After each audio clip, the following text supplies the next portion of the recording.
Good morning. I'm Danielle Michintono, a clinical executive with InterSystems. We are proud to have a long-standing partnership with eHealth Exchange, where our technology platform provides the backbone for national healthcare data interoperability. Building on this foundational work, today we'll delve into how the CDC's ambitious goals aim to further enhance data exchange, ultimately advancing public health outcomes. It is my privilege to introduce Dr. Jim Jirjis. He is Division Director of Data Policy and Standards within the Office of Public Health Data, Surveillance, and Technology at CDC. He is responsible for leading CDC's interoperability and data policy and standards to ensure data transmitted across the public health ecosystem is robust, interoperable, and conforms to open data policies. Previously, Jim was the Chief Health Information Officer for HCA's Healthcare Clinical Service Group, where he automated most data mapping to all core data domains and served as HCA's Health IT Data Policy Lead. He was also appointed to 2 terms on the ASTP ONC Health Information Technology Advisory Committee, advising them on public health reporting, pharmacy interoperability, and more. Prior to HCA, Jim practiced internal medicine at Vanderbilt University Medical Center, where he served as Medical Director of Internal Medicine and Chief Health Information Officer. A longtime champion of interoperability in public health, please help me welcome to the stage your morning keynote, Dr. Jim Jirjis.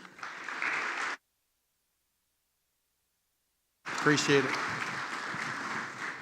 I'm going to walk around a bit.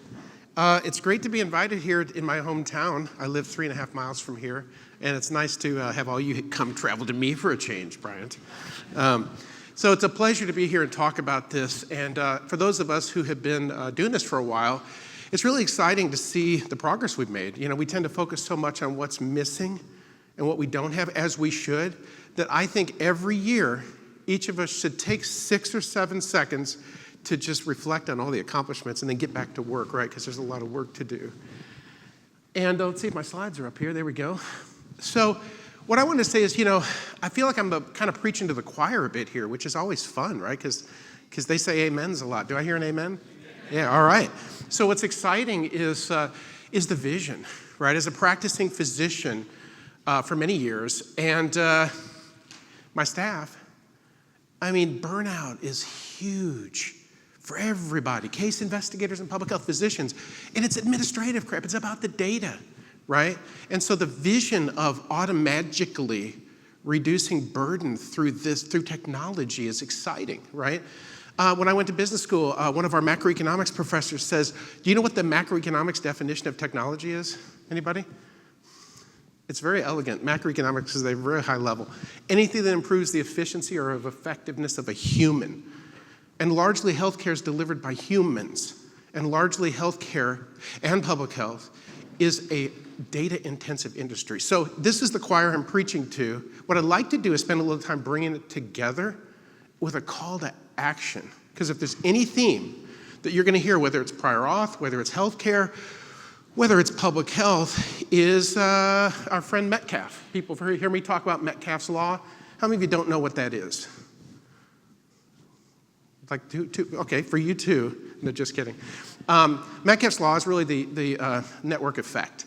The value of any network is proportional to the square of the number of users, right? And so you're going to hear a theme through this, that there's been a lot of track laid. There's going to be a lot of track that still needs to be laid. But at some point, we got to reach that tipping point where doing businesses through things like TEFCA, USCDI, HI Exchange, that tipping point, even with the billions and billions of data flying, that tipping point hasn't occurred yet. How many doctors do you think the average Medicare patient has? 2. 10, yeah, 8 to 12. You were at the meeting. Yeah, so, and many times those doctors don't work in the same office, in the same business. And I don't know about you, but healthcare has gotten more and more complex. Patients have more chronic illnesses than they once did. And the opportunity for mischief, where the right hand, the left hand, the 10 hands don't know what the other's doing, it's horrible, right? And we better fix it before I get old enough to need it. That's what this is about, right? The opportunity to make a difference for society is enormous, right? And so I remember, whether it's patient care, if I didn't know when the patient's last X was, I had two choices. Wing it and just decide and to heck with it, or make the patient wait and put burden on the staff to get the records, right? That's unacceptable. It should be automatic, it should appear. It should let me know what immunizations are needed. It should let me know about drug interactions, not just within my EMR, but across it. That's the vision. Same thing for the case investigator. So when the amount of time when I was at HCA, I asked our ambulatory lead to calculate the number of hours spent just doing prior authorization paperwork, staff. 20 hours a week. What? What? Imagine the nurse burnout. If we could eliminate 20 hours, the opportunity cost of what they could be doing with that time is just enormous. So what I'd like to do is walk a bit through a journey. This is the 7 seconds of celebration together, but also a call to action. And that's I think, where we are. I remember one quick story I like to tell that I'll come back to is there's a story of an ER physician who's seeing a patient who has fever, rash, unconscious. And the medical record for the doctor they saw earlier that day that gave him medicine that caused this was not available. And when I was coming up, it wasn't available because it was locked in a file closet in a paper chart somewhere across town at midnight that I didn't have access to. And so thank goodness that we've gone to the electronic medical record, because now, unlike then, at midnight an ER doctor doesn't have access to an electronic server across town in a file closet. That was a necessary step, but not enough, right? What we want to get to is drinkable water. We want to get to, by the time the patient's checked in, by the time the doctor even gets in the room, presented right up in the workflow is human understandable, actionable data so that they can immediately say, oh, it's that medication, let's do this, this, and this. That's the vision. A case investigator. I don't actually have any slides, just kidding. Case investigator, same thing. Case investigator has to figure out what happened to this patient that was discharged. Did they get the follow-up confirmatory testing? Did they take their medicines? Do they have a hard time affording their medicines? Did the medicines get approved, right? And they're playing phone tag. Faxes, phone calls, calling the patient. How many of you have an iPhone, a smartphone? Dumb question. He raised his hand, that's awesome. So how many of you answer the phone when there's a number you don't know? Yeah, you quit doing that long ago. So the job of the case investigator, Bryant, became way harder, didn't it? And Aaron, I see out here too, I think. So it's the same thing. Give me the information I want and need when I need it, and nothing more, please. That's really what we're after. And we're on the sacred journey to try to get there. So here's kind of, tell them what you tell them, tell them what you're going to tell them what you told, and then tell them what you told them. Information and its meaning is shared seamlessly across systems. That's really what we're after, right? Not just data, right? Is data very valuable? It's not valuable at all to the clinician. It has to be converted into knowledge, right? What's a hemoglobin, right? And then information. How many doctors are prescribing blood transfusions when the hemoglobin's high enough that they don't need to? That's knowledge. And then wisdom is what we're after. Wisdom is how do we take that and in the workflow of the doctor avoid unnecessary transfusions because there's just not enough blood and it's bad for the patient. That's what we're after, is the information and its meaning so that the EMRs and other companies can actually take that and do something in the workflow with it. That's what we're after. Healthcare and public health can make decisions without delay or special effort. It's either costly, delayed, or people just wing it. How many people have gotten another vaccine because they just didn't have the time to figure out, the doctor, whether the patient's already had one? right? That's what happens. I don't got time with that. And I'm quality measures, I better do it. As we all know, standards can make this happen. But it's not just standards, right? At some point, the water has to be drinkable. The data is the water, and it's got to be processed and drinkable for purpose. An orthopedic surgeon needs to have the right information in their workflow displayed. That's really what we're after, a case investigator as well. Here's a blank slide.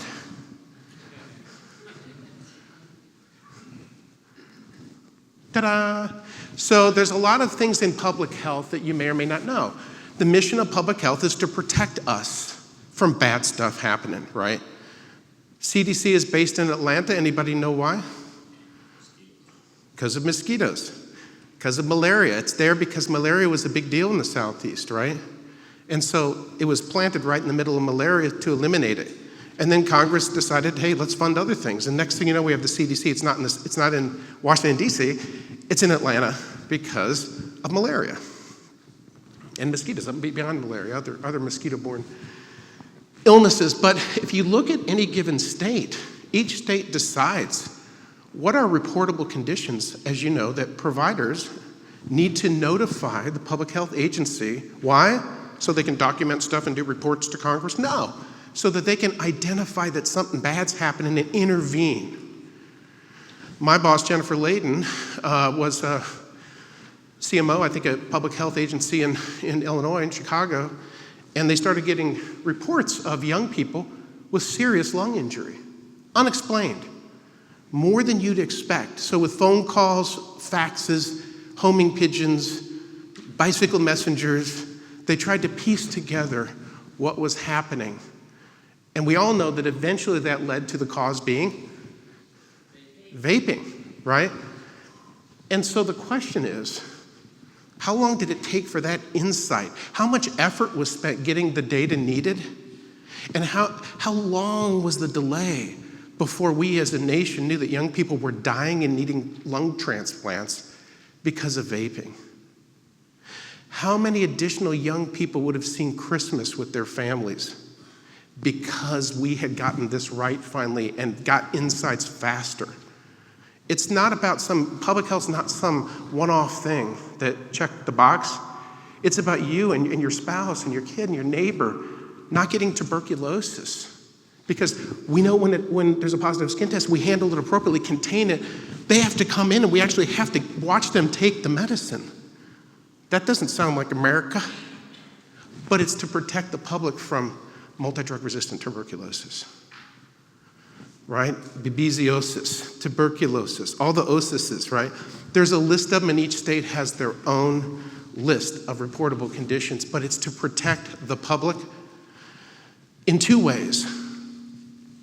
One is in developing insights that on an individual patient, our case investigators can come in and actually make sure the patient gets treated appropriately to protect them and the public.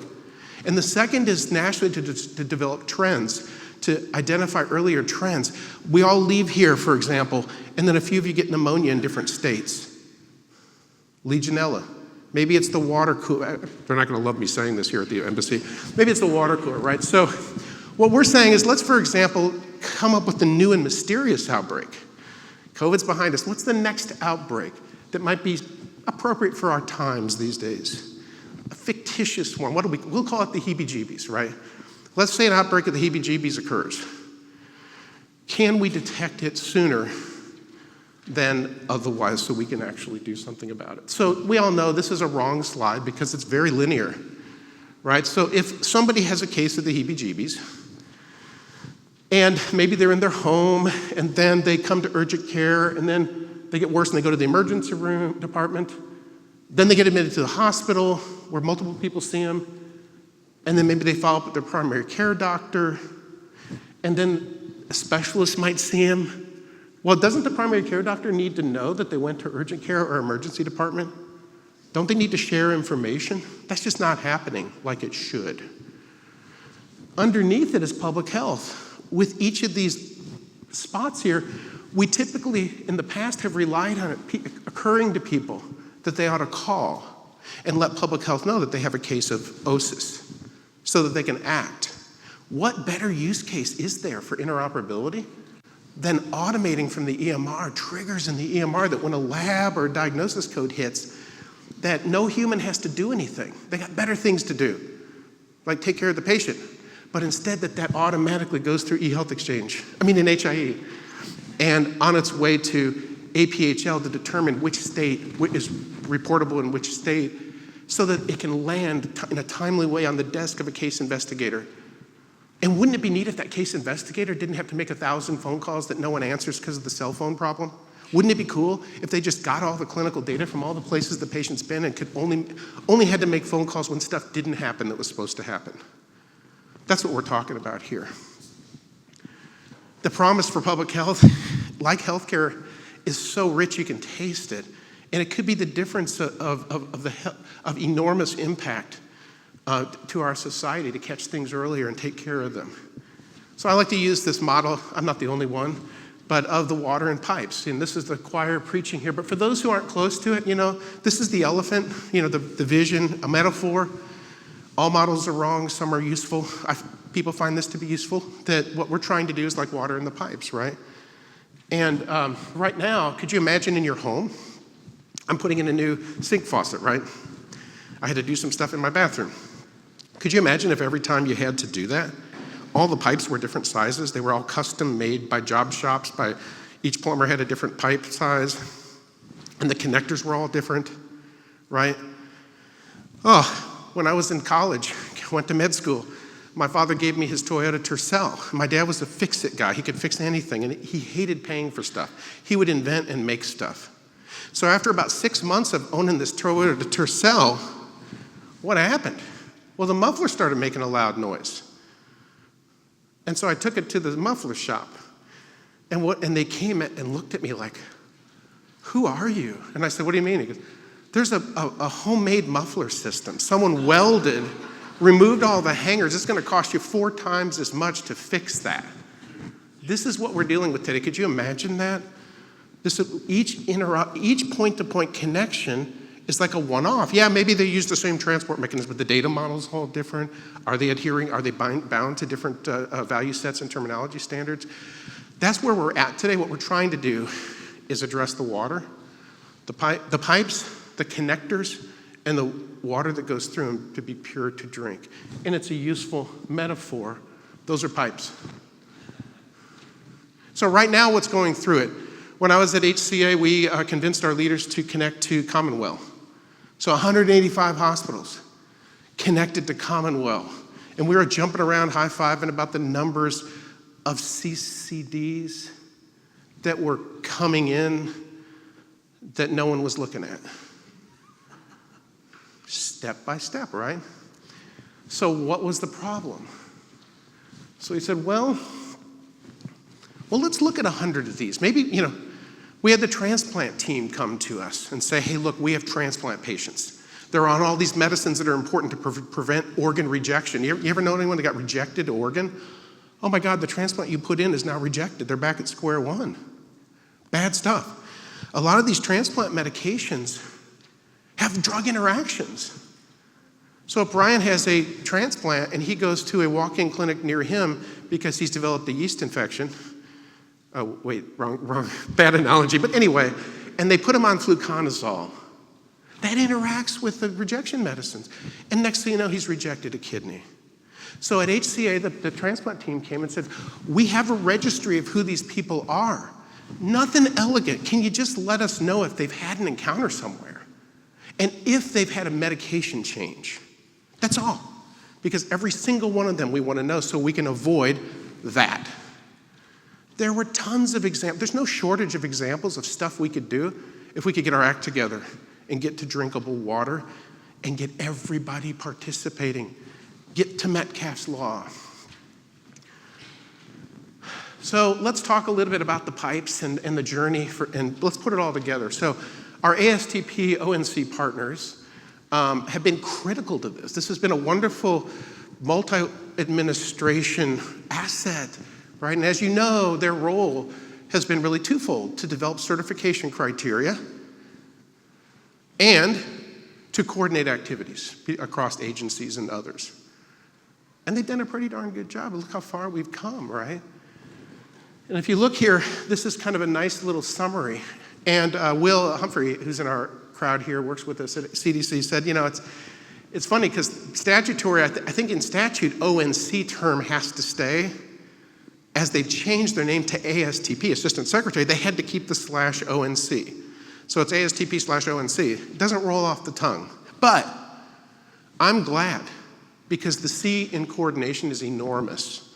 The amount of convening, making his team do, of us, of CMS, of FDA sometimes, of various vendors. It's the bringing together to try to facilitate how we tell the business story so that the standards and certification and exchange is coordinated across business entities to solve problems with those objectives in mind that then lead to the kinds of impact we see on the right side. The dividends are huge. It's foundational. At HCA, though, you might say, wow, you had all this data, then what'd you do with it? Well, we said, hey, I charged the team with, let's look at 100 different independent sources of CCDs, and just let's look at what data we're getting. And what do you think we found? Well, you guys know, you're living in this, right? Well, we found that some organizations, there wasn't real guidance about how far back they should go with the data and what to send. So the VA was sending 2 years of data every time they had an event in the CDA architected document. Epic and many other places, 90 days, right? I think at HCA we decided 6 months, I can't remember. And then many people were just saying the last encounter. They interpreted the last encounter. So if Brian's seeing me as a heart transplant specialist for a transplant and got referred from a system where there were tons of cardiology notes, echocardiogram, all this stuff, but the last appointment that he had with that system was a skin tag removal, then all I get is a skin tag removal CCD. What the heck? So we've got to deal with data quality. And not just data quality is just not did someone type in a bunch of zeros when they shouldn't have, but is it mapped to the right terminology? The recipient has needs. Right now it's backwards. It's backward. The source determines what all recipients might want. Well, come on, FHIR. Bring it on, because we want the recipient for their purpose to ask for what they need and nothing more. Doesn't that sound like HIPAA? Now here's a whole bunch of stuff, or here's a little bit of stuff. Hope it's what you need. And so that's why the eyes of our leaders at HCA began to glaze over as they began to learn the state of the data. So we got a lot of work to do on data quality. Here's the big picture for one way of looking at how things fit together for public health. What we said with public health is that we did not want to be, I'm gonna go backwards so you don't look at it. Ooh, they won't, yeah. So in public health, we said, let's do something different. Normally, healthcare figures stuff out and everything, and then 7 years later, maybe public health will do a demonstration project, right? We don't want that. We say, hey, let's have public health be in the lead. Let's take TEFCA, for example, and find some innovative states that are ready and want to do a pilot for the case investigators, all right? And let me explain what a case investigator, what our focus of our pilots was. It's football season still, right? So I'm gonna use the hike to football and then make the play analogy, right? So the hike to football Jay mentioned was, remember the ticklers, the listeners in the EMRs that are listening for different diagnoses or lab tests for the OSISs, right? And when that happens, it goes to the eHealth Exchange, figures out which state's reported one, delivers it. That's the hiking of the football. Our friends at eHealth Exchange partnered with us to say, let's flip that to the TEFCA pipes. And right now, 40 plus jurisdictions have actually received data through TEFCA for the hiking of that football to their case investigator, right? The data that's flowing is what? Is it one system? So one set of providers have agreed to go ahead and send data, and that's all the data that's flowing. It's not every provider. So now we have the old system of paper and faxes and whatever, and we have the new system. We've added complexity. We got to get to where we're quitting doing it the old way and doing it the new way. Use case number 2 was, okay, now I'm a case investigator. I got the football. They've got the OSIS. I need to now figure out where they've been. Did they get follow-up? Can we query? Can we use TEFCA? Imagine a world where you have a viewer And a case investigator is able to, sitting on top of TEFCA anywhere in the health system, because everyone's connected to TEFCA, they don't have to make as many phone calls because they can see what happened and make less phone calls, faster insights, right? So 3 of our jurisdictions, Fairfax County, Maryland, Alaska, said, we'll do it. And a couple more, we have Washington, we have Nashville here that we're hoping on deck soon too. And what we did is we used the CRISP viewer on top of TEFCA, and it's already been a proven use case because CRISP uses it on top. Their case investigators are using a viewer on top of the CRISP HIE data to much benefit. So it's not a hypothetical use case. The question is, can we offer that to everyone across the country by putting a portal on top of TEFCA? And we did. And so for the 3 sites that went live, you ready for this? When they got that football hike, they logged on successfully to this viewer and no information was available. Right? Metcalfe's law was 0. The value of any network is proportional to the square number of users. So the call to action is we got to get going. We got to get to where we are participating. We have Massimo in the back here who's on the CDC team, who's working with our partners, JT and then others, for the implementation centers to actually, we're finding, I call them Metcalfe communities. Okay, you've heard the phrase, the future is here, it's just unevenly distributed. We want that. All right, it's going to take a bit before we can get some regulatory help to make it perhaps a non-optional thing. Why should it be optional for public health, right? For goodness sake. But until then, let's prove it out and publish it by identifying communities where there's a preponderance of providers who'd like to participate in our plans. Alliteration intended, right? And we found several communities, Washington, Nashville, Fairfax County, Alaska. You know, there are several that are saying, hey, the providers in that community are ready. Let's go ahead and do that and simulate that and start publishing the value to operations and insights. That's where we're at today. Sure would love it. How many of you are providers in the room? Okay, get on your phone and message back to camp to opt into the TEFCA public health use case, please.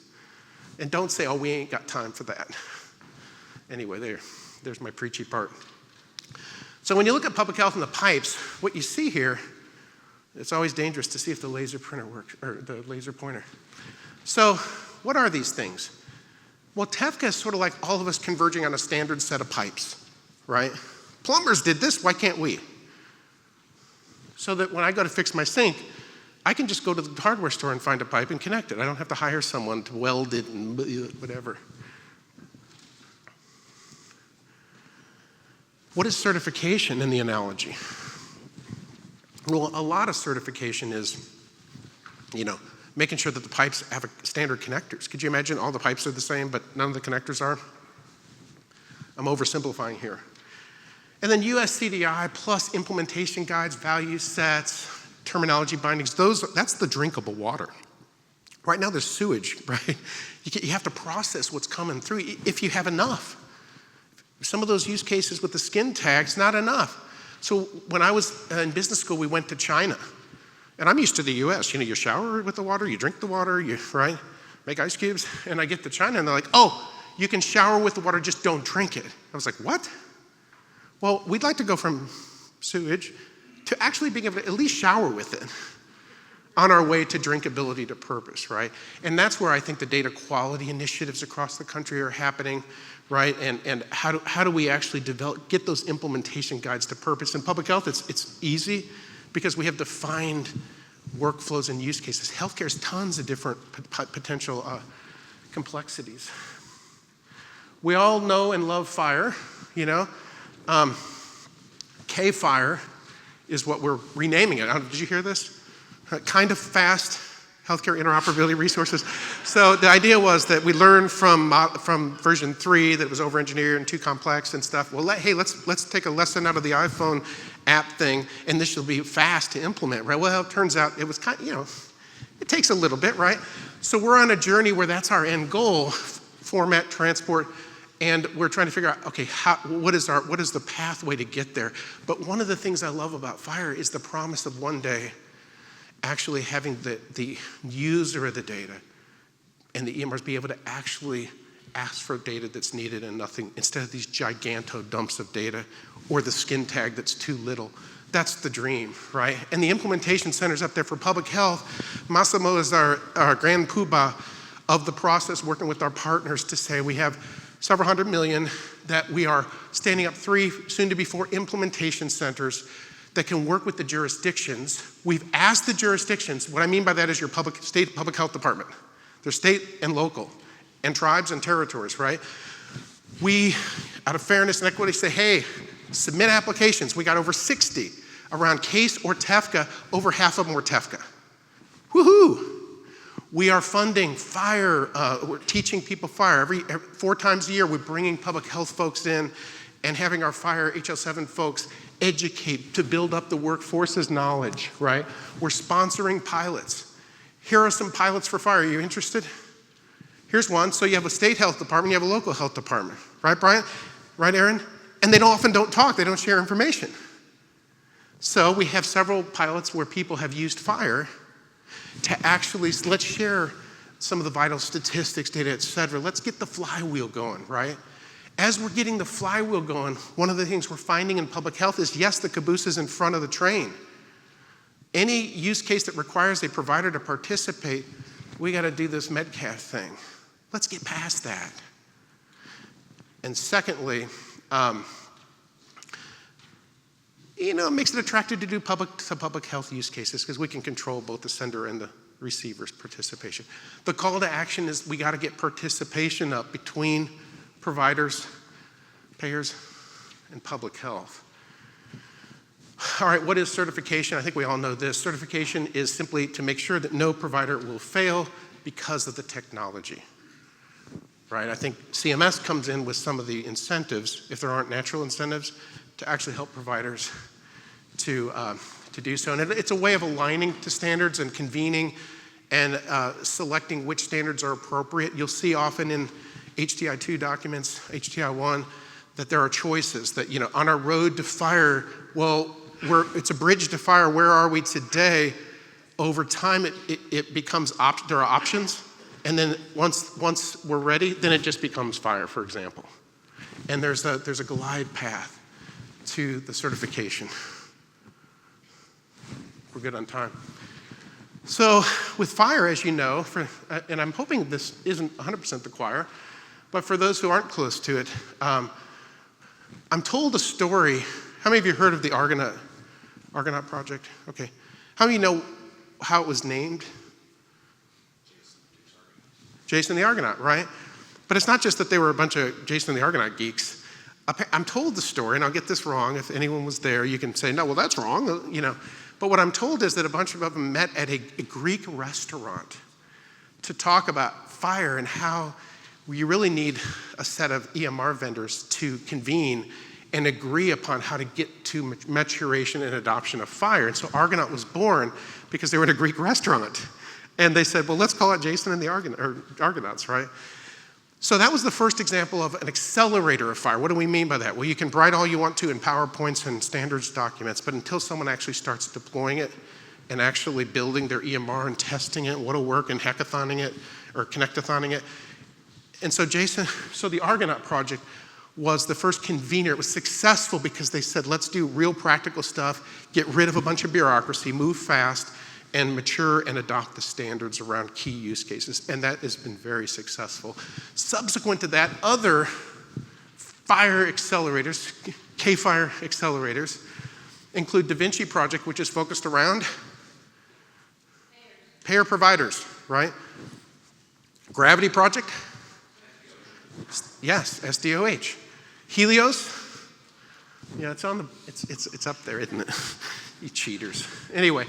So these are the relevant parts. How do we get to the point where our vendors for these products are actually doing connectathons and actually maturing, developing, and adopting? USCDI and USCDI Plus, the difference between the two. Now we're talking about water. I like to think of, USCDI to me is if you're dealing with terminologies and data quality, it's like a filing cabinet. And one of the folders is labeled lab, right? But that's not really enough, right? You really got to get down to the implementation guides, value sets, and those are driven by specific workflows and purposes. So I like to view you as CDI as, hey, EMRs, you'll need to be including labs of this type, and et cetera. But when you get down to actually implementing, that's not enough because people interpret, there's too much interpretation. That's when you get to implementation guides. This is about solving a part of the data quality problem, the part about mapping it to language, terminologies, and limiting value sets to purpose. It doesn't necessarily address the problem I said about the skin tag. That's something that I don't know if anyone's working on. Do you, Jay? Is anyone working on how much someone should send without just that provider deciding how much they're going to send in a CCD with a TEFRA request? No. We got to fix that, or we're going to be left with a bunch of data that sits in a warehouse and we're quoting numbers on how much data we transmitted that no one's using. TEFCA excites me to be here because I love it. I love the notion that TEFCA really elevates the successes of the HIEs. I remember coming to DC back with nationwide exchanges, remember that? And the RIOs, and it's been a long journey, right? But I think what's beautiful, about TEFCA is a lot of things, but one of the core things is it's how those successful exchanges communicate with each other, right? Which is key because I don't want to sign up. I don't want my HIE to have to connect to every other HIE. I want my HIE to either be a QHIN or connect to a QHIN so they can query anything that's happened on my patient and simplify it, right? And I just, Metcalf, if we're going to leave behind old workflows, we're going to have to embrace, as providers, payers, and public health, to really get to the point where everyone's using these rails that we collectively have advised ONC, ASTP on what they ought to be. And then we've got to get to using them. And I hope our industry is able to do it. There's so many divergent business interests, right? Political overlays, et cetera. Other industries have figured out how to do it because it was in the best interest of the industry. What's your over-under on healthcare being able to do that without a little nudge from DC? I don't know. I hope we can. But if we can't get over ourselves, we might need a little help. So, you guys have seen the diagram of the spaghetti of all these different connections that actually many of them don't exist because it's ridiculous, but if they did, look at how many connections there would be point to point. And the notion, can we go back to we got 10 minutes. Can we go back to the ER doctor and the case investigator? So if you're an ER doctor, the white dot may be your ER. This may be an HIE that's not a QHIN, and that may be eHealth Exchange, and that may be Epic. And the patient was seen across town in this Epic hospital, right? Let's say the blue thing's Epic, that's connected to Epic as a QHIN. And when that patient that morning was seen, a notification occurred that allowed this QHIN to know record locator, patient matching, right? And then when that case investigator or ER doc at midnight sees the patient, automatically it pings through the HIE, the QHIN, who pings the rest of the QHINs, and Epic says, oh yeah, this morning here's a CCD of a skin tag removal. Just kidding. Here's a CCD, and it automatically, by the time the ER doctor sees him, by the time the case investigator sees him, we actually have the information needed. That's pretty cool. Why would you not do that? Well, I know there's lots of things on the list, right? So here are the different exchange options. You all know this: treatment, payment, healthcare operations, public health. Imagine a world where it was just all automated, the 20 hours a week of prior authorization went away, so now the nurses have either less burden or can do more higher value items. Providers can make better decisions without duplicating ordering or making errors of lack of knowledge because they don't have the information. Better insights. Public health actually can detect earlier, so more people can see Christmas, Hanukkah, Kwanzaa, whatever you celebrate, that people didn't die. I mean, we can move. We should move faster. Mention the implementation centers there. That's one of our vehicles to help bring up. A lot of providers say, well, we want to connect, but the public health department doesn't have the resources. Well, okay, heard you. The implementation centers are an effort to try to help close that gap. And, the promise of all this, too, is with AI, with decisions, AI, let's just talk simple decision support. There's a bunch of diseases. I used to have a list that I teach the residents of diseases you won't think of unless you think of them. Sounds ridiculous, right? But you know what I mean. A pulmonary embolus, sleep apnea. There's things that happen that unless you connect the dots, you're going to miss, and sleep apnea is one of them, right? A lot of us Americans, I know you may be surprised to hear, many of us Americans are overweight, right? Turns out, people are seen in those 8 to 12 different practices. In one place, depression's mentioned. Another place, snoring is mentioned. Fatigue is seen by another provider. Maybe, behind the scenes with HIE, computers can do what they do well, not diagnose, but simply nudge Dr. Karas. Hey, have you thought about sleep apnea? What makes you say that? Click. Oh. And then he or she can confirm or deny. Next thing you know, the patient's on a CPAP instead of a congestive heart failure appointment 3 years later because you missed it. Right? That's the kind of stuff. On the right-hand side, can we detect earlier heebie-jeebies, right? Or some new condition that comes out, or not new, an established conditions where we get insights faster, can act quicker, and can contain the cost and human suffering that otherwise would have occurred. Because to me, the power of these tools is proportional to the amount of data that they have access to, that they can develop, that these advanced models can identify patterns that may be useful to humans. So I just end by saying, that's what we're all about, information and its meaning being shared seamlessly to prevent, I don't care who you are in healthcare, administrative costs should go way down. Errors made by omission of knowledge of data that was out there should go down. Insights should occur. Diagnoses should happen faster. Public health emergencies should happen faster. Why are we all sitting here at this conference? Let's fly back and make it happen. And so, I know I'm preaching to the choir, but I think if there's any message, it's we got to get to participation. If you're a provider in the room, participate with public health. Participate. If you're a payer, how many payers in the room? How many are payers that just didn't want to raise your hand these days? Okay, sorry. All right, anyway, thank you. And I think there's a little bit of time for questions. Should you have any? 5 minutes for questions? Yeah.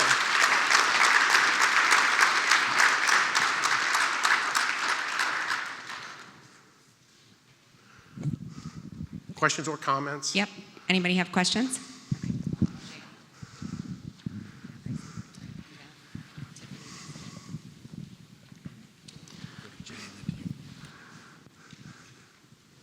Jay, do you want to go first? No, go for it. Okay. Hey, Jim, thanks so much. I'm a Metcalf Law fan from way back, as you know. Yes. So if you look at the map of e-case reporting in 2019 and you look at it after COVID, we all learned that this is really important. It's really pretty simple. The one thing I want to ask you about, and actually give you a suggestion if you want to take it back to Atlanta, is a burden reduction issue that our providers have around case reporting. So the words health and care are not in the U.S. Constitution, so it's all state and county. Yeah. So we're now doing full reporting for all 155 conditions in the state of California. Happy to do it. Only took us a year and a half.